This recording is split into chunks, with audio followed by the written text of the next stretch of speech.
All right, let's get off into this thing, man. Welcome on in. It's your boy G Bush back at another joint. I had to do it. Had to do it. I had to come back and talk to y'all for a little bit. You know, as always, I let people breathe for a little second on this situation. I let cats talk they talk. I let people get into what they wanted to get into.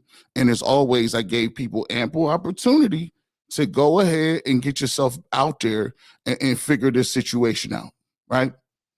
And one of the things that I've been saying, and one of the things I've been talking about a lot was, the Cleveland Browns have had a lot of stuff go down over the last year or so. And all of that stuff over the last year or so has been something that I've been talking about. I've been really talking about that. And, when we talked about, I made a pact to say wide receiver 13. I said I'm not gonna say his name no more because I really wanted the Browns to move on and to go ahead and start thinking about what they need to do as an organization for those individuals to start getting people together and wanting people to come here and making individuals want to be a part of this organization. And one of the things that I've been seeing and I've been saying is this stuff is really predictable, to be honest with you. This stuff is super predictable when it comes to, what the Browns are doing. And it just seems like people don't learn from their mistakes. And that's one of the biggest things that you can whiff on is not realizing from what your mistakes have been. And we seem like we just got, as the Odell Beckham Jr. thing happened, the wide receiver number 13 thing happened. We didn't learn from any of that at all. So, I want to really break this down so that cats can really understand what's going on and so that you guys can start to kind of think and say, man, my man G Bush was right about a lot of this stuff, man. And it's just not, with the Browns, this is a systematic type thing. This is a mentality. This is something that people have been going through for years here in this city. So, last week, if everybody knows, Jarvis Landry comes out and he says, listen, man, I put a lot on the line for the city. First things first, I want to come back. Details the injuries that he's had so far. Details what he went through last year and kind of his mindset as to why he didn't really reach out to the media and talk to the media. For me, I thought a lot of people would be relieved. I thought a lot of people would be like, oh, okay, man, I salute you for that. I salute you for what you did and thank you for explaining what was going on. But man, in Cleveland, it's just like people turn so quickly. Before it was, Jarvis is better than his boy, or Jarvis wants to be here, or he wants to be a person that's in the city. But then it turned from that to people just trashing the dude. He ain't worth 16. He ain't worth this. He's not worth that. He's not worth this. We can't afford to be paying this guy. And that's the thing I always had a problem with, is the fact that, the fans always side with ownership. The fans usually always side with the owners, the people in charge. And one of the things that I've been seeing is, in the beginning, it was like, okay, we'll put Jarvis and we'll juxtapose and we'll put Jarvis against OBJ. And we'll say, okay, well, we really want a guy like Jarvis. But then when OBJ's not here, it's like, okay, well, now it's Jarvis Landry's turn to get his business. That's what it is. And so I don't understand the thought process that these people are having, because you just told me you needed receivers. You just told me we needed receivers. So the first thing you do is run around and say, ooh, you know what? This is the receiver we need to get rid of for $16 million. And it always hit me because everybody's a capologist nowadays. Everybody is running around with the accounting and the abacus and TI 83s and 86s and looking around like, ooh, carry the 3 and the 1, Pythagorean theorem. Yeah, we don't got no money. How? I'm confused by that. Everybody know the cap situation. Everybody know what dead money is. And here's the thing. when you got all of that going on, we consistently haven't got to the nitty-gritty about why this all happens. Why is it that people say Jarvis's numbers are down? Well, it's easy. If you look at a common denominator, this is why I have to come break this stuff down. The common denominator is the quarterback. So let me give you this, right? Austin Hooper went to the Pro Bowl twice with Atlanta. Twice. He came here, his numbers are down. Jarvis Landry had the worst career of his year. Guess what? His numbers were down. He's been in the Pro Bowl how many times? Wide receiver number 13, formerly known as Odell Beckham Jr., he couldn't even sniff a target. We all know how that happened. We all know what happened. We don't have to regurgitate any of that. So my thought process is this. If everybody is talking about the reason why, okay, well, this is the reason why Baker had an up and down season. This is why the man was hurt. This is why he's been throwing errant footballs or why he can't see people open. Well, how do you jump to the next conclusion and being like, well, Jarvis Landry had a bad year. We can't give him that money. But you know why he had a bad year, don't you? You just said it. You can't have two things at once here. You can't have both things. You can't say I'm gun-ho, aggressively excited for Baker to have a fifth year because he was hurt. And then Jarvis come back, and then guess what? Nah, man, we can't pay you that money because you was hurt. You had a bad year. It makes no sense. It makes completely no sense. You are willing to give the quarterback all the benefit of the doubt. All the benefit of the doubt. That Baker's hurt. You got people basically crying on the air. Oh my gosh, leave him alone. He won a playoff. He did so much for us. He changed the culture here. Leave him be. Just leave him be. But yet and still Jarvis Landry, I don't get that. He don't get that same thing. Not only did he come back and play this year, one of the things that he did do is he had surgery during the year. He had surgery and came back. So that should be worth way more, right? That should be worth something, but it's not. Let's get to some of the people out here. Matter of fact, VIP hotline is open. We're going to have a couple guests coming on the show. As always, if you want to be part of the VIP hotline, you want to get in on some of these conversations, hit me up at Fifth Dimension Media 1. That's FIFTH Media, MEDIA 1, like the letter 1, at gmail.com. If you want to do that, we'll get you on. We'll get you set up. Let's get to some of the people out there. As always, Super Chat is available. You can donate at $GBush91. And also, we do have the VIP hotline, and we got a couple dudes coming on to give their thoughts on this whole situation as well. Derek Talbert is in the building, my man. Rob Ventures is in the building. You know what? Man, and my man DM says, I want Jarvis. We're not going to find another good wide receiver for cheaper. I think this is another that brings me to my second point. We'll get that in a minute. Eyes Wide Open says, we need Jarvis leadership. If he want to be here, anymore, ain't no wide receiver vet going to come here. Let's get to it. Rob Hill says, why do we have to have Jarvis speak out on his injuries, but every outlet, especially Cleveland pundits, constantly spoke about his shoulder? I agree. Let's see. We got somebody ringing on the hotline. Call from Hampton, Cleveland Heights. To accept, press 1. To send a voicemail, press. All right, man. We got our first guy up. My man, Hamp, you good? You good, my man? What's up, Hamp? You good? There we go. What's good, bro? My bad. I had to pause the stream so I can hear you. Yeah, man. Go ahead, dig it. Pause that stream, man. Hey, man. Thanks for tapping in with me today, man. We've been talking about this a little bit, man. Your thoughts on, first of all, where you checking in from? Checking in from Cleveland Heights. Cleveland Heights, man, in the building, man. So first thing, we talked about this a little bit before you got on. What is your thought process on Jarvis Landry, what he said coming back, Give me your thoughts on that and what you're thinking about in terms of him coming back for the Browns and how crazy it is that they're actually thinking about releasing him. I think first of all, Jarvis was just pretty much laying it all on the line, everything that had gone on throughout the season. He was pretty much letting everybody know the way he feels about the situation, letting everybody know his dedication to the team.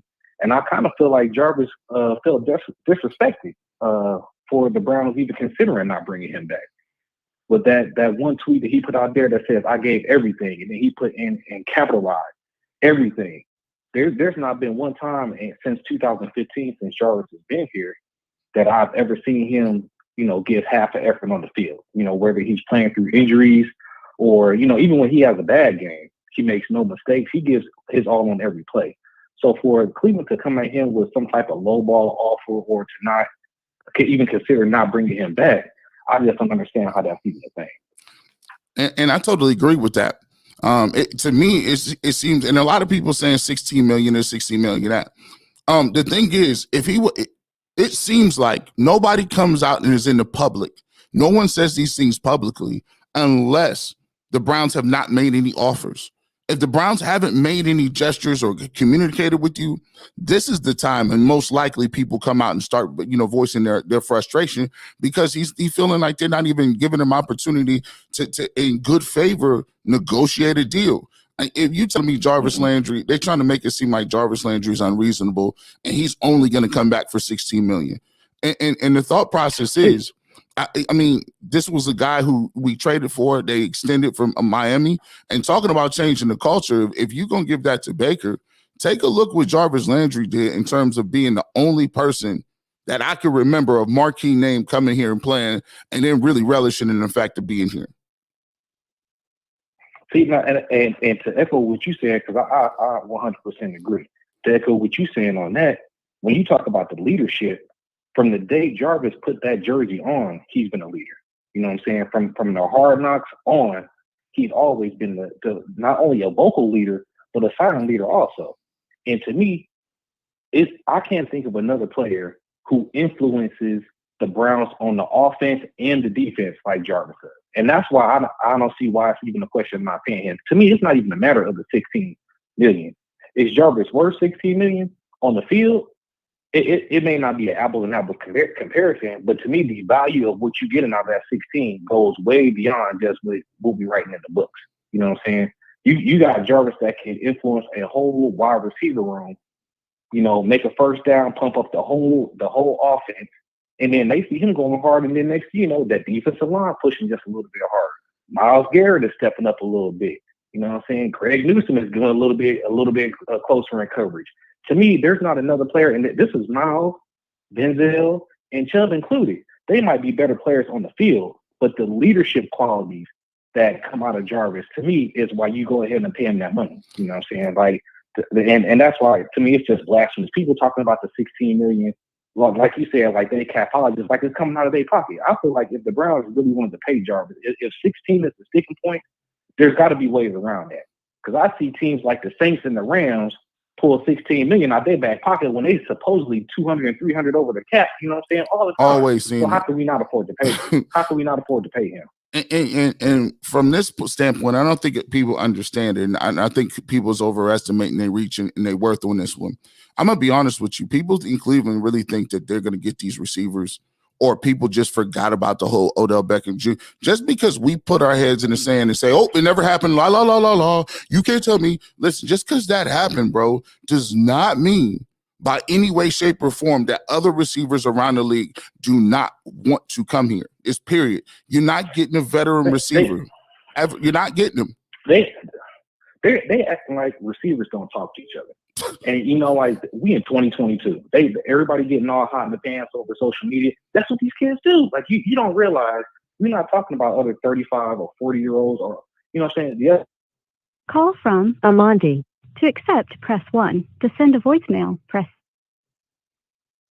When somebody ain't doing it right, the first thing they do is hop on IG and on Twitter. You know what I'm saying? So if you think that if you do Jarvis a disservice and don't pay him, how do you think he about to get some other 24, 25-year-old coming off their first contract to come to Cleveland and just replace him like Jarvis ain't talking to them too. So when they talk about did Odell tell Von Miller not to come to Cleveland? Absolutely, he told him not to come. If that's how he was feeling, and you mean to tell me if Jarvis leave this way and don't get paid, if they're not going to ask him, like, you know what I'm saying? If he went out there and went through injuries and gave his all, and the Browns they paid him, what would you think that the next receiver coming through is going to think coming through? Yeah, you know what I'm saying? To me, that's setting a precedent. On what you about to get if you come to Cleveland. It's all about business, my man. I want to thank you for taking the time to drop by on me on the show. Appreciate you, man. And throw out your Twitter handle where everybody can give you a shout out and follow you on Twitter, man. Appreciate you, Bush. Hey, on Twitter you can find me at @_thechamp15.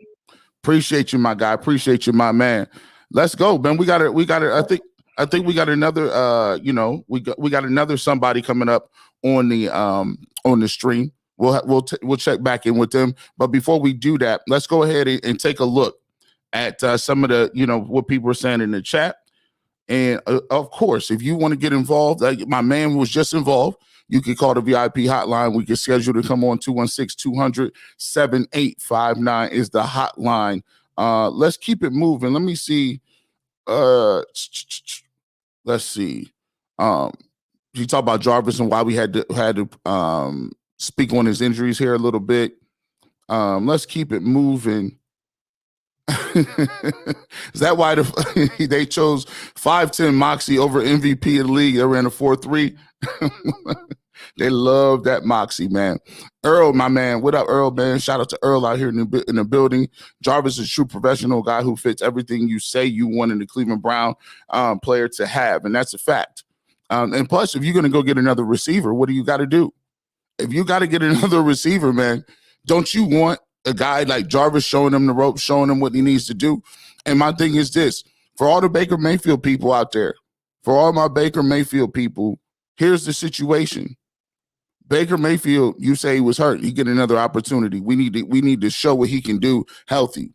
Well, if that's really what you want to do, why would you not give him the best chance to succeed? Why would you cut your best receiver and still have no vertical deep threat? And you coming out with Felton, Donovan Peoples-Jones, and Anthony Schwartz. That's what, and two rookies. You believe really that that's the best chance that you're gonna have to play. And that doesn't even say that you might not even have Njoku on this team because he's a free agent.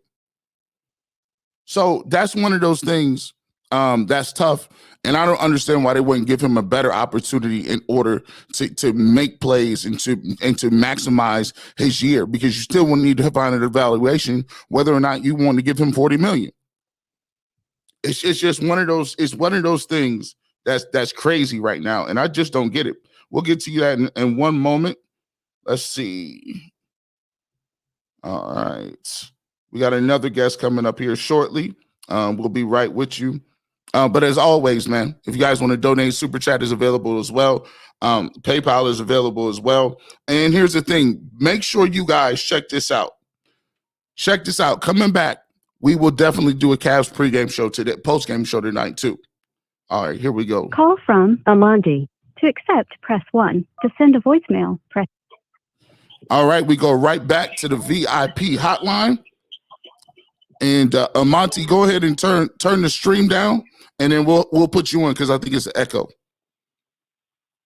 Can you hear me now? Yeah, I got you, man. How you doing today, man?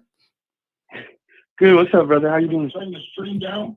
I'm gonna turn you off right now. Don't worry about it. There we go. How's it going? We good, man. We good right now, man. So, we talking a little bit about the whole situation with Jarvis Landry. What are your thoughts initially on the Browns and Jarvis Landry and him potentially being let go or released by the Browns? Yeah, I find it kind of interesting. We're in a new time where this is the first time, at least in my fandom, seeing NFL players let us know exactly what's going on behind the curtain. We're seeing Jarvis Landry. I believe he took a nice shot at Baker, or our quarterback. I'm not a Baker bro, but I'm a fan of the Cleveland Browns. So, I think Jarvis he's telling us a lot of things right now. I've seen it. We all seen it. I think it's an indictment on Kevin Stefanski and the offense. I don't think it's a great fit. But I want to be fair too. We throw shots at 6, so Jarvis can't walk away skin free. If you plan hurt, we expect you to produce. That's fair. We expect that from our quarterback, so I expect that from our receiver. Yeah, we didn't hear about it, but you could clearly see that something was up with Jarvis Landry this season. My man. We definitely. Where my applause at? Where's my applause at? We're gonna find it. We're gonna find you some applause. Where's that? Nope. We're gonna find you. We're gonna find some applause for you. Nope, they laughing at you. Nope, they still laughing at you. Nope, they still laughing. It's all good. It's all good. I'm gonna laugh at myself for this one. That was terrible. That was terrible, G. Bush. Crickets. There you go, man. Bad job out of you. Continue, my brother. No, but you know what? It's quite interesting. I respect Jarvis. This season put a dim light on him, in my personal opinion, just because you can't claim to be leader at the mountaintop, but then we're in the slums in the mud and you're quiet. You don't want to talk to the media. I don't believe his excuse about not doing the media because he's trying to get healthy. That we can't beat up.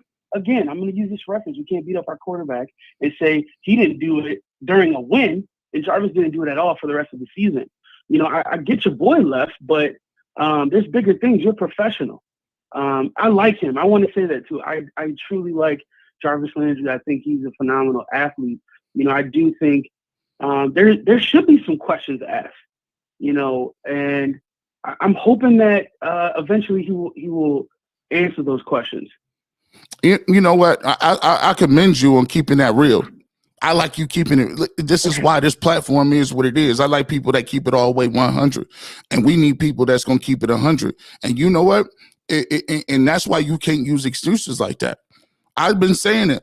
If you healthy enough to go ahead out there, you healthy enough to take this ridicule when you don't live up to what you're doing. See what I'm saying? I definitely feel that it's the same thing. Baker, if you hurt, you got to be out here producing. Jarvis, you too. I will say one thing though. I think one of the things that I think that is a little bit of hypocrisy is this. People aren't giving Jarvis that same scapegoat. People ain't giving him that same blanket situation. Right now, if you go poll most of the people who support Baker Mayfield, they'll say it was the injuries. We're looking back at 2020. He did this. He's been out there trying to elevate his team. Yeah, all that's good and fine. Yeah. But if you believe in that, you got to believe in saying I got to bring back Jarvis Landry as well too, because he was injured. Is that not a valid argument?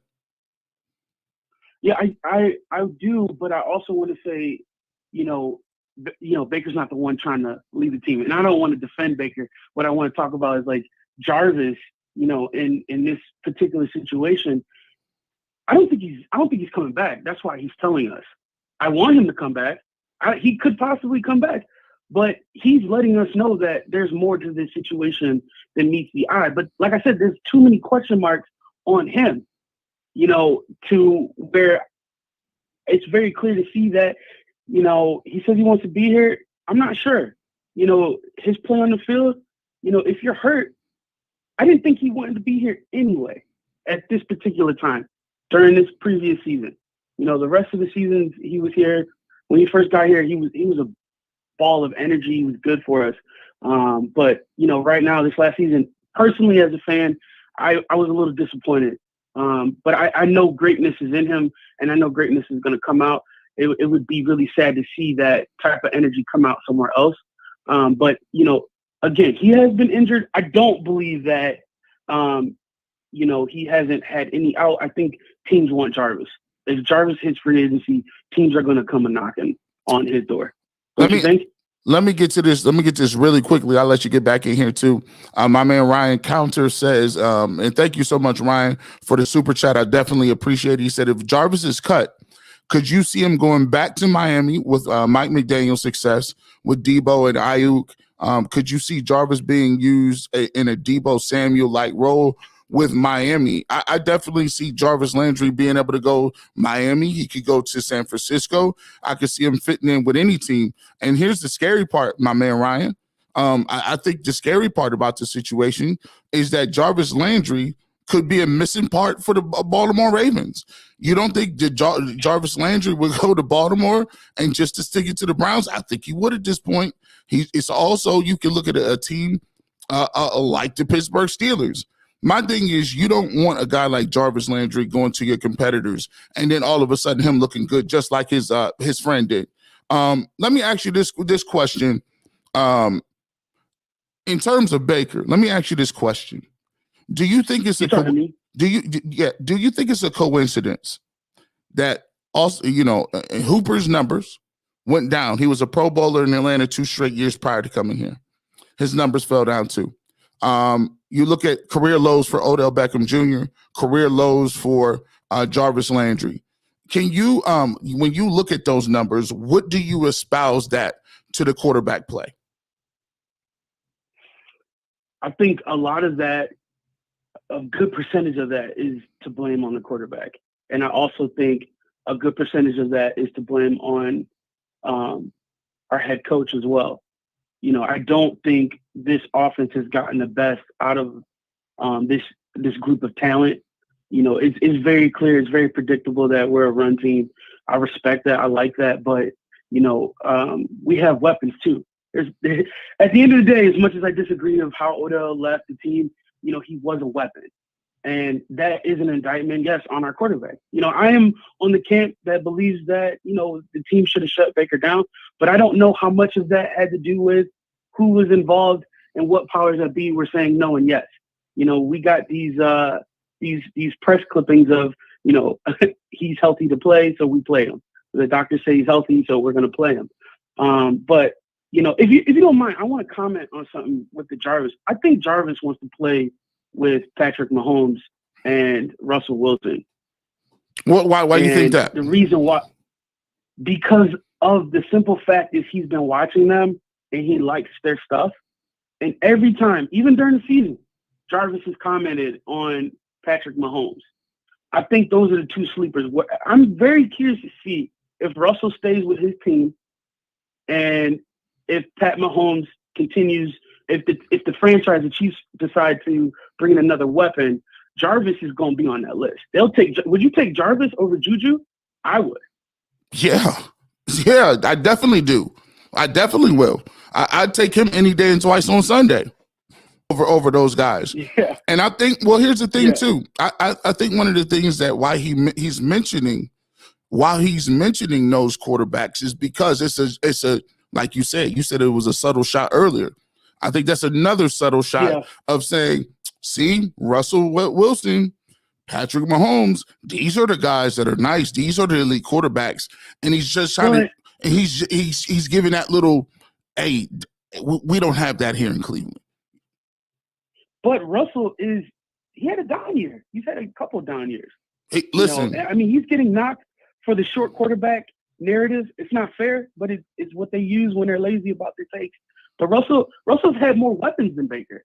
Would you take Seattle's weapons or would you take Cleveland's weapons? Here's the thing. If you tell me who would I take at the beginning of this season, I'm taking the Browns' weapons over top. Let me tell you why. I got 2 of the best running backs in the game. Boom. I got not only 2 of the best running backs in the game, I also have 2-3 tight ends that can do something all different, like blocking. You got guys that can run vertically. You got another guy that can do a little bit of both. You saw what Odell Beckham Jr. could do. I mean, that was possible here for Cleveland. We saw glimpses. And then you got Jarvis Landry. So if you asking me, do I want DK Metcalf and who else they got at receiver? What was that? Lockett. Tyler Lockett. And then not only they got that tight end too. I can't think of his name. He's really good too. He's nice. Not only do or something like that. Yeah, I know exactly. I know you talk about. Not only do the Browns have a way better offensive line. Their offensive line is way better. It's the top 3 line in the league. And they got the best running backs in the game. So when you look at the totality of it, Baker Mayfield had just as much talent as any team in the league on offense. Any. In my assessment. Yeah. So, and here's the thing. And I like the fact that you being honest with it. And here's what I'm gonna do. I'm gonna let you get the last shot here, because I appreciate you coming on the platform.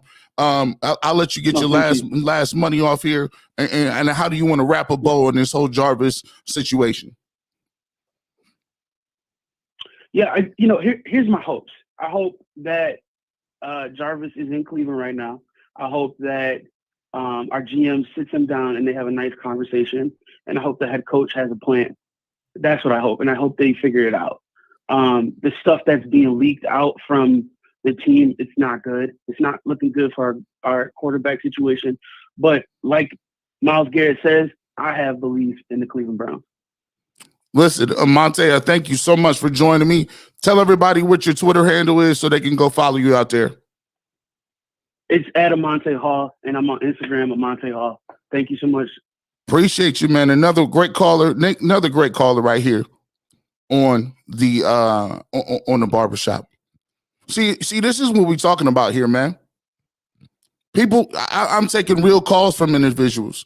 Nobody's giving you that. I'm taking real calls from people. We taking real conversation. We taking the podcasting and the live stream to a new level. Right now, this is what we're doing, and we're getting that live, honest reaction here in the barbershop, right here on the chat. The VIP hotline is live and well.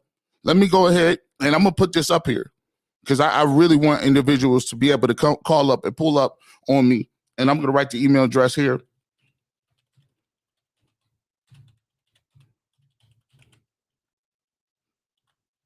Take a picture of this, man, so you guys can get involved. All right. Let me add this. All right. You see it down there. If you want to be a part of the chat, you want to be a part of the show, hit me up at 5th Dimension Media 1 at gmail.com. Say, G Bush, man, I'm trying to come on the show. We'll get you on. We'll do the hotline. You'll be available to talk, get your instant reaction. So go ahead and make sure you do it. 5th Dimension Media 1 at gmail.com. And we'll get you on the hotline, man. So thank you. For my man, hey, we got 2 good ones. Amonte is on, and my man Ham. Saying shout out to him. He doing this thing too, man. Make sure you go follow those individuals, good follows, and talking about Browns in the community. Let's get back really quickly before we wrap a bow on this situation. Let's go to my man Ron Hampton. He says, great call, Lamonte. Appreciate it, man. Travis Talley says, man, just for the love, man. Listen, shout out to my man, just for the love, man. I appreciate it, man. Got to, man. Thank you for everybody out there that's really out there supporting the movement, supporting what we got going here. Because, at the end of the day, this is where the real talk. And you got to think about it like this too. Just because you disagree on certain points don't mean that you can't come in and have that conversation with one another. And so that's the type of format we got on the barbershop when we're doing a live stream, as well doing the barbershop when you call my show during the weekdays or weekends. So as always, man, appreciate y'all with that. Let's go to Mr. Bitches 06 with a name. Hey, what's up, man? With the Jeezy voice. Mark Miller says, with all the weapons, what if Baker just sucked and he hasn't and he wasn't as hurt as he let go? Oh no. I'll tell you what. That's the thing. It's probably a thing. It's probably a situation. But I will say this. In closing, when you look at it, this is to me a recipe for disaster on a monumental level, because I've watched enough football. I've understood it. How many times, and we'll throw it in the chat if you're out there watching. How many times have you seen, throw the number 1 up. How many times have you seen when people and receivers and young guys come into camp and the first thing they do is pull a hamstring? The first thing they do is pull a hamstring. It happened to Schwartz. remember Coleman? Remember Corey Coleman? Corey Coleman came in, and the first thing he did was pull a hamstring. All these dudes pull hamstrings, right?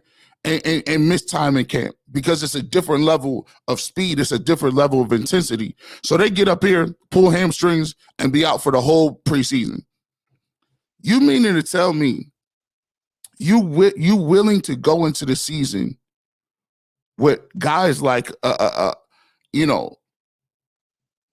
Schwartz and a halftime running back / receiver and Felton and Donovan Peoples-Jones? Because you could all full-heartedly have a receiver who missed all of camp, get to the first game of the season, don't know the plays, ain't really got no timing and rhythm, and we'll be right back here talking about the same old two steps. Well, Baker, can you blame Baker? Because, how is he getting a fair look when your receivers that you got in camp are Donovan Peoples-Jones and Felton and Schwartz? And Schwartz missed a lot of time in camp. Garrett Wilson, our number one pick. Garrett Wilson, he had that hamstring, and it just set everything back.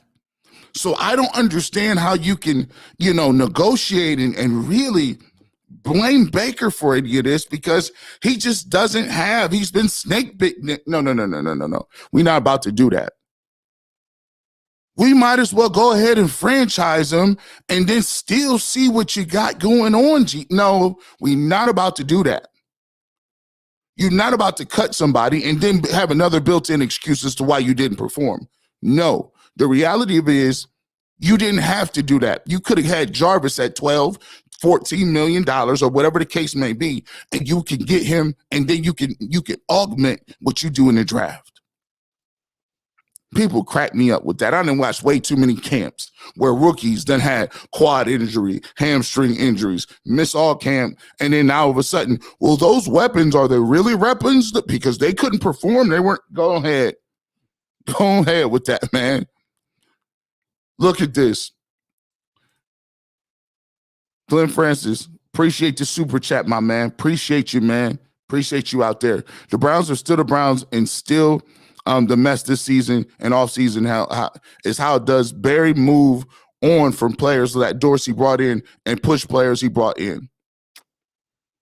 Quiet as kept, bro. That's in the back of a lot of people's minds. Because at some point in time, you got to bring in your guys, and they got to hit. Oh, look at the injury guys. Jeffrey remembers the injuries. Frank Glenn, you know what the injuries is about. Oh, hey, my man, Mark Miller. Darko, you see it. Mr. Tucker, you know what it's about. Man, you done already put it on Kareem Hunt. Dang, he about to get traded out. If this year don't work out well, we're in a rebuild. I just want people to know that, right? Scott, thank you so much for the super chat. Jarvis, it is Judas suppressing and ask the team to come get him. Not we'll see what the smallest tight end, 4.840, gets in free agency, not 16 million. Hey, I salute you, because that was funny. He called him the smallest tight end in the game. Jarvis do run like a 4.92 though, real talk. I heard him and Myles Garrett was running after practice. And guess who won? My man. I hope we keep Hunt, man. I will too. Should we franchise tag David Njoku this year? Yeah, he's a cap. He's one of those guys that I would have to think about. He's only 25. Think about it. He's 25 years old, and he still can develop some. Go Bobcats in the building. You know what it is. And Ron Hampton says, and can we stop with the D-line at 13 pick mess? How have we not seen what the Bengals did last year? If the Browns take a receiver at 13, if they don't take a receiver at 13, I'm going to lose it. What's going on, my man? What's going on, Jay? What's good? So as always, man, I had to jump back on and understand what the real is, man. You never know what I'm going to be on. I just drop it like that, man. So thank you guys as always. And by the way, man, and once again, if you really want to get involved with the hotline and calling up and getting your reactions heard, fifthdimensionmedia1@gmail.com. Let me know exactly what you want to talk about and how you want to get in, and we can take that call.